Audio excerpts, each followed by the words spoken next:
अस्सलाम वालेकुम। So there is another op scan जिसमें हम बीपीडी लेंगे। तो बीपीडी को हमने सेप्टम ट्रांसफर सेरम को पहले फोकस करना है और उसके परपेंडिकुलर हमने ऊपर से लेके नीचे तक मेजर करना है। वो हमारा एक्यूरेट बीपीडी का साइज़ नज़र आएगा। उसके बाद हमने क्या करना है, सेकंड जो थिंग है वो है फीमर को ढूंढना। और फीमर से पहले ये देखें, नीचे प्लेसेंटा नज़र आ रहा है, जो भी हेज़ी सा क्लाउड होता है वो प्लेसेंटा होता है। ये पोस्टीरियर प्लेसेंटा है क्योंकि नीचे है, और इंटीरियर होगा ऊपर की तरफ। उसके बाद सेकंड थिंग हमारे पास आ जाएगी फीमर को ढूंढना है। ये हमारे पास फीमर है। एस्टिमेट हमने बीपीडी से लगा लिया था कि 20 वीक्स प्लस था, और फीमर भी हमारे पास ऑलमोस्ट 2 की आ रही है। 20+4 की हमारे पास बीपीडी था।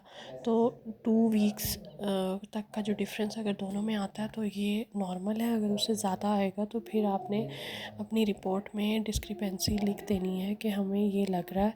बाकी मज़ीद जो है वो गायनेकोलॉजिस्ट को रिलेट कर लेंगी।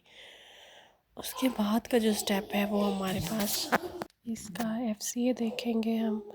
तो एफसीए हमें क्लियर होना चाहिए, क्योंकि अगर आपकी प्रॉप की पोजीशन ठीक नहीं होगी तो वो ऐसे भी फील हो सकता है कि ब्रेडी में है बेबी।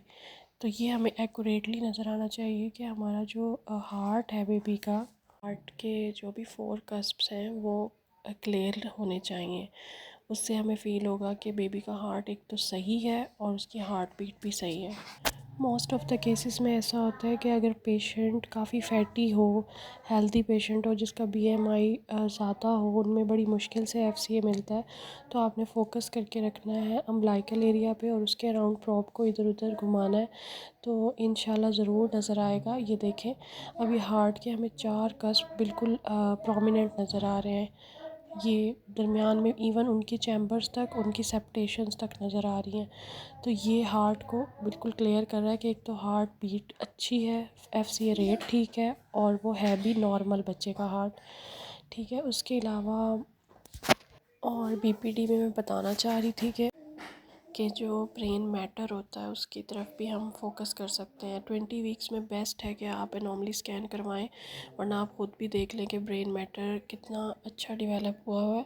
सेंटर में इसके दोनों साइड्स पे जो भी मैटर है वो दिखाई दे रहा था।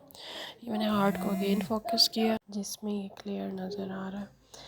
अच्छा, अभी एक और पेशेंट हमारे पास आई थी पेल्विक स्कैन के साथ, जिसमें मैंने ब्लैडर इनका काफ़ी देर से फिल कराया, फिर भी बहुत अच्छा फिल नहीं है। तो यूट्रस को मैंने इनकी फोकस किया था।